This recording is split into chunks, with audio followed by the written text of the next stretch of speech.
No, you're okay.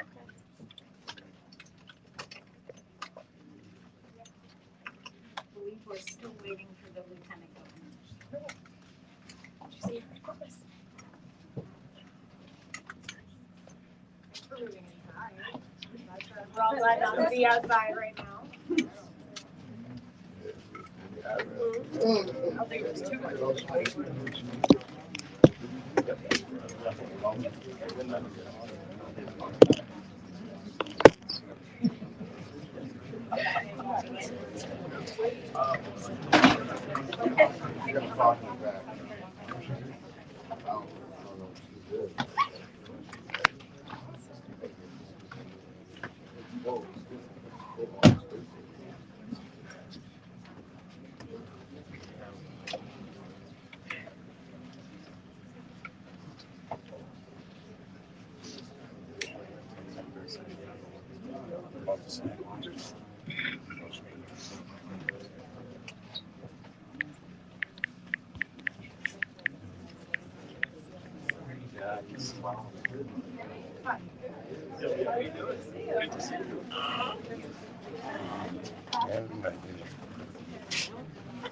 Hi.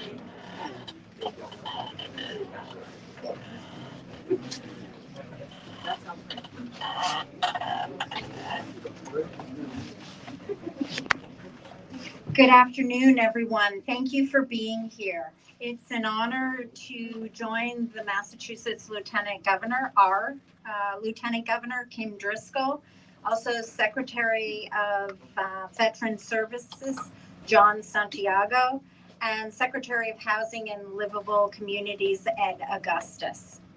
I'd also like to acknowledge that our state representative, Christine Barber, is here, and our Counselor at Large, Kristen Strezzo. Today, we are here to celebrate a crucial step forward in the Commonwealth's housing outreach for placement efforts, or known as HOPE, to support veterans facing untenable living situations. The $7 million in ARPA funding being awarded to nonprofits across Massachusetts represents a powerful investment in helping all veterans find safe and supportive housing. All of us in the greater Boston area deeply understand the importance of providing our veterans with resources they deserve. Our veterans have sacrificed so much for our freedoms and security, so it is not only our duty, but it is also our honor to ensure that when they arrive home, the resources are in place to help them thrive. The funding will empower nonprofits to continue their vital work, offering veterans a chance to rebuild their lives with dignity and respect. It is a testament to our collective commitment to leave no veteran behind. I would like to express my gratitude to the Lieutenant Governor, Kim Driscoll, Secretary Santiago, and Secretary Augustus for their unwavering dedication to this cause. Together, we make a difference, one step at a time towards ending veterans' homelessness in our state. And now I'd like to introduce our Lieutenant Governor, Kim Driscoll. Thank you, Mayor. Always great to be in Somerville. Formerly colleagues. It's always great to be with you as well. And so grateful to be joined by so many in our veteran community, Charles Gagnon and everyone at the Veterans for America for housing us all and the great work that you do every single day. Obviously with our two rockstar secretaries, our Veteran Secretary, John Santiago, Housing and Livable Communities, Ed Augustus. We spend a lot of time together because this is an important issue for us. Rep. Barber, thank you so much. This is really about team and partnership. I'm wearing my Team Massachusetts bracelet, and it really is about ensuring that we have partners in the legislature and at the local level, the mayor, city councilors who were so supportive. And I think we've got members from our Homelessness and Veteran Homelessness Advisory Commission as well. I want to thank you for the work you're doing to help set the stage for programs just like this one and being able to help us assist with what we think is a key goal. And frankly, for all the veterans who are here, for your service, I'm a Navy brat and spent a lot of time being deployed to different bases as my dad celebrated his career. And when you're part of a military family, it's pretty special. and pretty challenging at times. So opportunities for us to work together are really important. I'm so grateful to be part of a team leading Massachusetts. The governor and I are fortunate to be the first female team leading the corner office. With that comes immense gratitude, but also immense responsibility. And I can tell you that Governor Healey has made something very clear to our administration, and that is that we want Massachusetts to be the undisputed leader when it comes to serving, supporting, and respecting veterans and their families. It's one of the reasons that we're here. We're certainly a state that wants to make sure that where veterans fought revolutionary battles going back almost 250 years, that Massachusetts veterans are the best served. They've sacrificed, they've helped us develop this great nation. We want to honor that legacy in more than just words and really in actions. And that's why we've appointed the state's first cabinet level secretary, Dr. John Santiago. That's going to enable us to expand veteran engagement to improve services statewide. We have always been a state that has frankly been a leader in delivering benefits. To how do we get better at it? We want to make sure we're going from good to great in this space, and we couldn't have found anybody better to help us than John. That's why we've made investments in our homes in both Holyoke and Chelsea. That's funding that was secured with both federal and state partners. Again, that team approach is what seems to work here, ensuring that we're going to make the generational investments we need to serve veterans for decades to come. And it's why most recently we filed the HERO Act, the most comprehensive veterans services legislation in over 20 years. It would increase benefits, expand access to mental health care, remove the fee for specialty veterans plates, among other things, a host of opportunities there for us to strengthen our efforts to support veterans. We're grateful for the care and effort the legislature is putting into this legislation, and know that it will be forthcoming before the legislative session ends, I believe, correct? Yes, all right, good stuff. We're also really looking at this longstanding issue that we, I think, all agree in this room and many more who aren't here, that simply should not exist, and that is veteran homelessness. In March, we launched what we consider to be the biggest investment to end veteran homelessness in Massachusetts.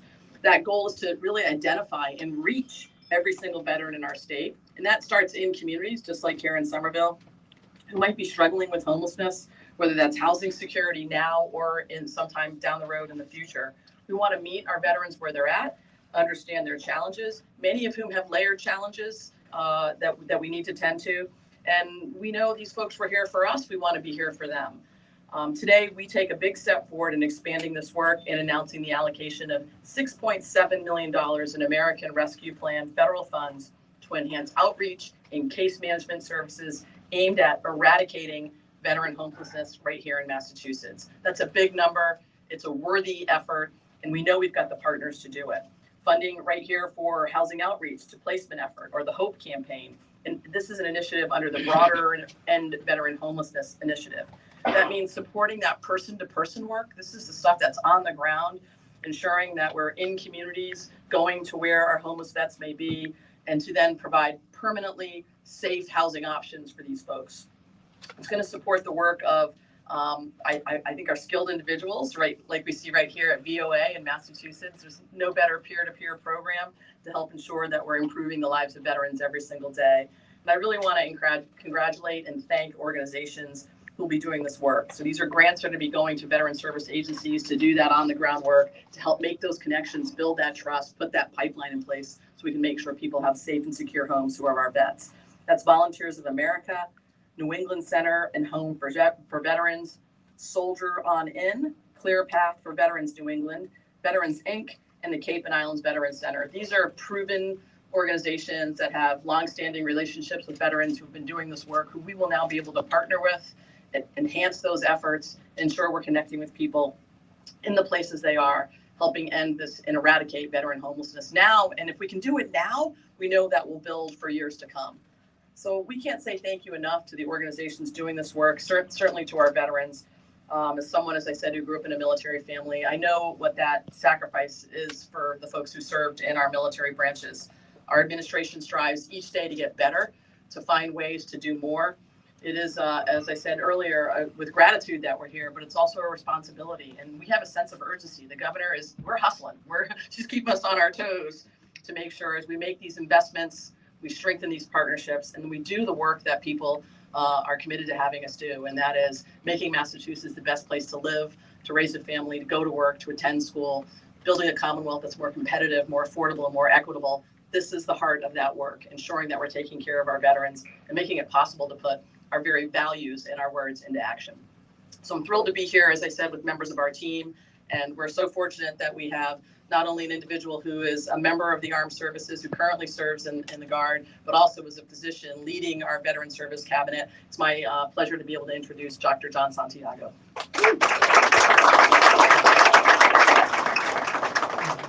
Well, good afternoon, everyone. Good afternoon, everyone. Good afternoon. Thank you to the Mayor, Valentine, and the VOA for hosting us today. I think in my third or fourth month as Secretary, this was my first visits in the entire Commonwealth. And I came here, I was inspired by the stories that I heard, that I learned. I got to chat with Melvin for a while before this event got started to hear about his story and how this place has changed his life. And just the work that you're doing all across the state. We couldn't be more honored to be here in this place. We're just showing what can be done for our veteran community in the Commonwealth. LG, your commitment and leadership on veteran issues has been remarkable from day one. Yes, you're a Navy brat, but you care about these issues. It's because of the LG and Governor Healey that we are investing more in veteran services than we've ever had before in the Commonwealth. It's because of Governor Healey, Lieutenant Governor Driscoll, that we put forward the most comprehensive veterans legislation more than 20 years. Right? It's because of them that we're investing $20 million to end veteran homelessness, the largest dedicated investment ever for veteran homelessness. And we're excited to be a part of that.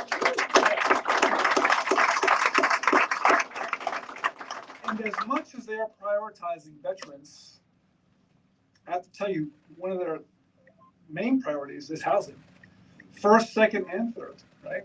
And they told us from the very beginning, each and every one of us in the cabinet, listen, I know you're busy with your own shops, but housing is so important because without housing, we can't get the medical care we need, we can't get the job, we can't secure the education that we want. So they challenged each and every one of us to get active in the housing space. And we took that challenge seriously, and we did that. We thought about where we could pull funding from to support folks in a very holistic, comprehensive manner. So in March of this year, we put forward this plan, $20 million to do just that. It's a 5-pillar plan. I think the 5 pillars are listed right there. And this is pillar 1. And this is one of the most important pillars because it's about that outreach, that proactivity, that engagement with folks. Knowing, as I do with my patients, that if you give someone a key to their apartment or their house, that's not enough, right? It's about providing the comprehensive services that the veteran needs, whether it's mental health, whether it's support with job placement, whether it's education. That's what organizations like VOA and the rest of them that are awarded are committed to doing. Listen, we know them. We work with them. We trust them. We partner with them on a variety of different issues. And they're the organizations that are going to get us to functional zero. So I'm proud to be here today as a veteran, as the Secretary of Veteran Services, to really recognize these organizations and this $6.7 million that's going to lead us to a place where we can get to functional zero. And I'm proud to be doing that, not just alone in our Secretariat. I mean, this really is a team game. We talked about the partnerships in our community, VOA and others, the cities and towns, the legislature, but also across the secretariats. In this administration, it's the first time we've had a Secretary of Veteran Services. But it's also the first time we've had a Secretary of Housing and Livable Communities. So when I talked to Secretary Augustus about this idea, he was on board from day one. Our teams have worked closely together to get us here today, and there's still so much more work to do, but we're committed to getting there with each and every one of you. So without further ado, my partner in crime on this issue, Secretary Augustus.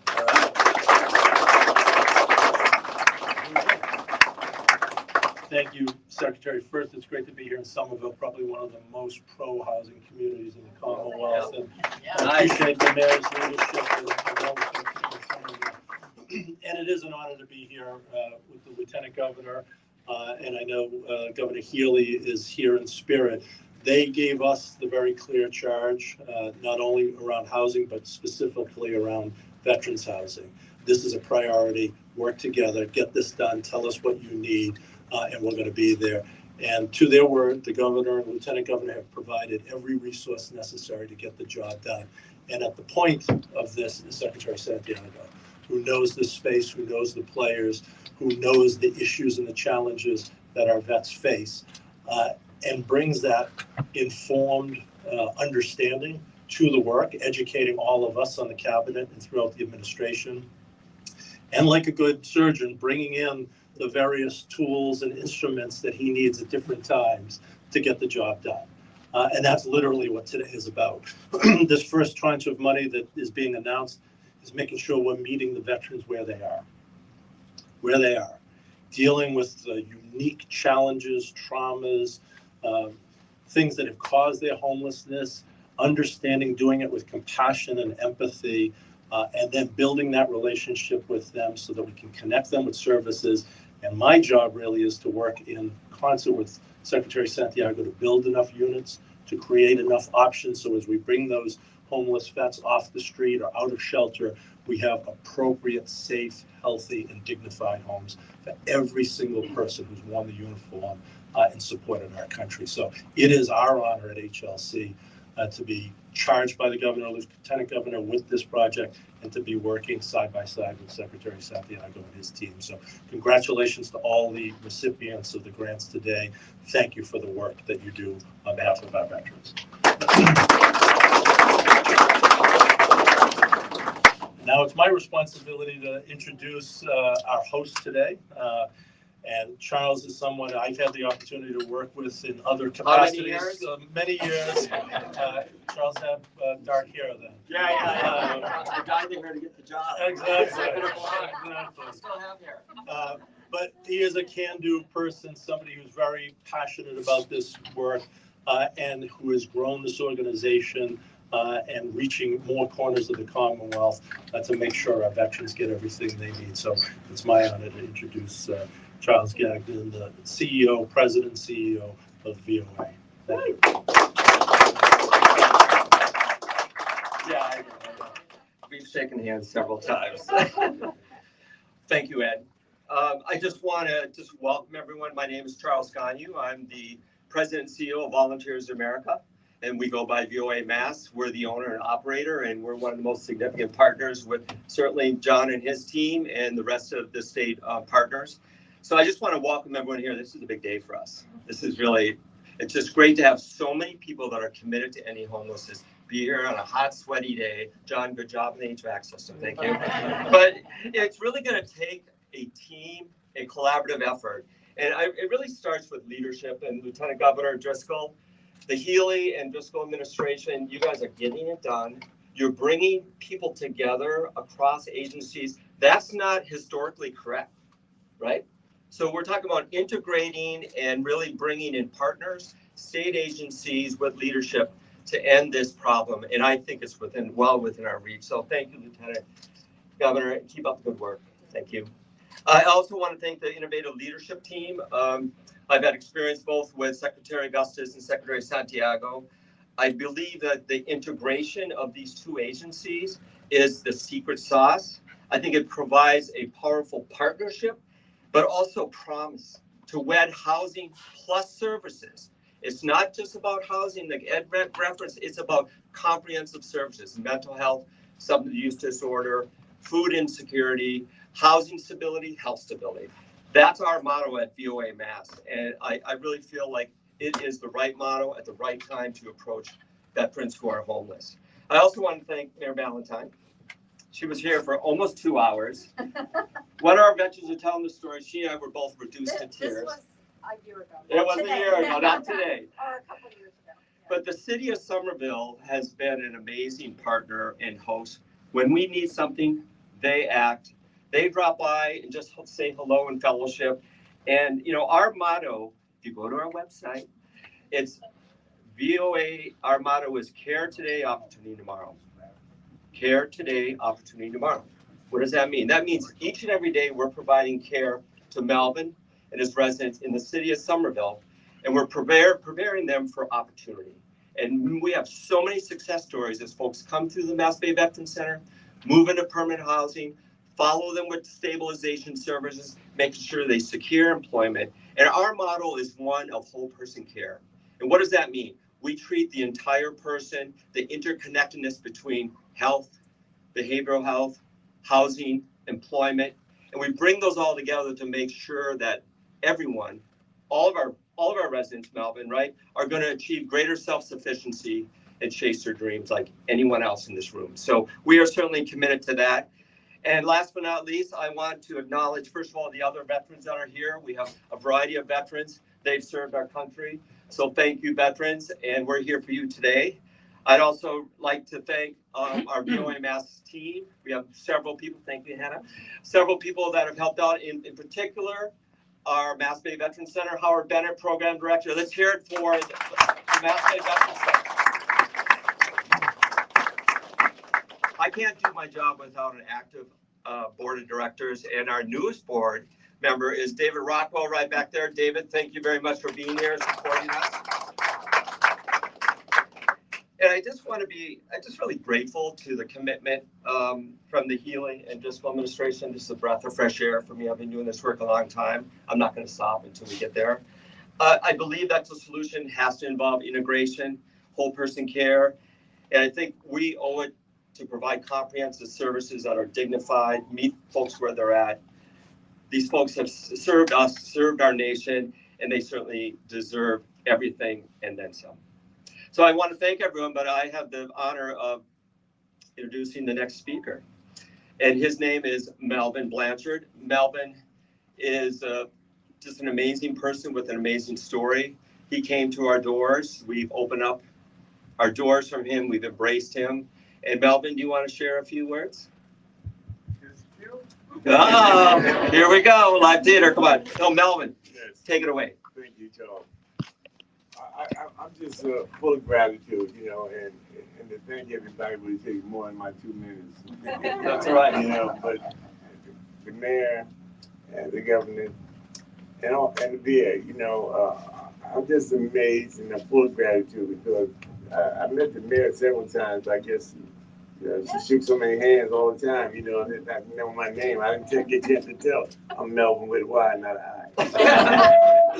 But I just got to share my gratitude. Like, I'm a Vietnam veteran. I'm not using, no heroism, nothing like that, to make me no hero.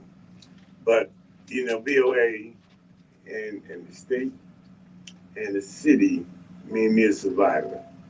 I was out there for 45 years or more struggling. I spent a year in Jersey homeless.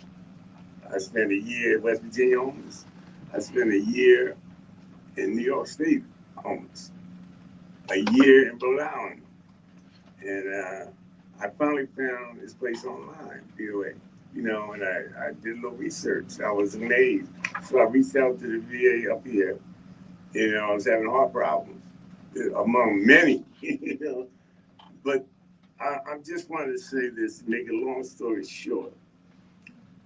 Being a Vietnam veteran, period, is having traumas and troubles like PTSD, like so many of us do. Getting ourselves settled is amazing. But the homeless programs that I've been into, a year, I could never get myself together. But I'm so grateful for VOA Charles and everybody here, Mindy and Howard and Anthony. I can go on and on. There's so many people here, but the point I want to stress is that I'm grateful that there's programs like this that afforded me the opportunity. I heart in trouble. I got my new prosthesis, and I finally, after all this time, I finally got my PTSD under control, so to speak. I can find moments of peace because the staff here at VOA helped me to show me the place to go to take care of my business. They helped me fill out forms, papers to get my life back in order, but it caused me not to say homelessness. I wasn't able to do that, but they afforded me the time. I've been here 2.5 years. I never had the chance to spend enough time in getting myself back together. But the staff here helped me get to my doctors, and helped me, talk to things, having a collision of staff here. I have my own psych team, at the VA, Brock and, Jamaica Plains, that's up there, West Roxbury. But the point is that having a place like this, the mayor, she had a cookout for us, a dinner, for Christmas, and then the fireworks. But she comes around and does things working with VOA. The VA has really stepped up the game for us. It's hard for us to get into a situation looking how we got to get back into paying our bills, getting our credit back together. And DOA here helping me establish all that. So I'm just grateful to everybody that here that's making these programs possible. And we need more of them and to stay consistent like you are. You know what I mean? I know the funding's hard to get, but DOA, everybody need more funding, you know? No, I accept that. It's one reason like this because I'm so grateful that there's all you professionals that are good at your craft, you know, and you're good at your craft. And I take my hat off to you guys can. And I thank you. All right.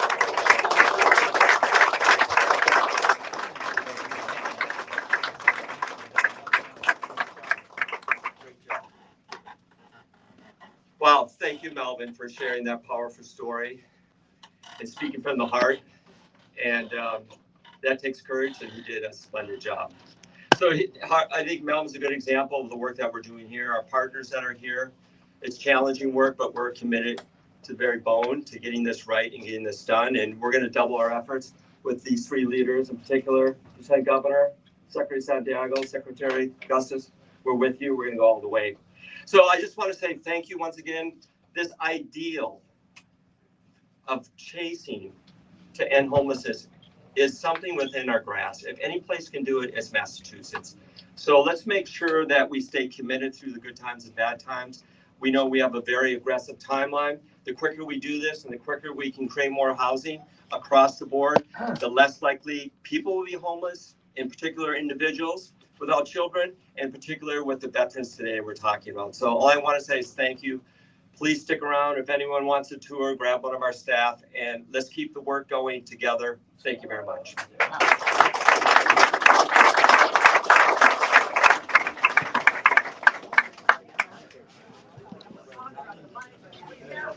I bet you want to go to the State House.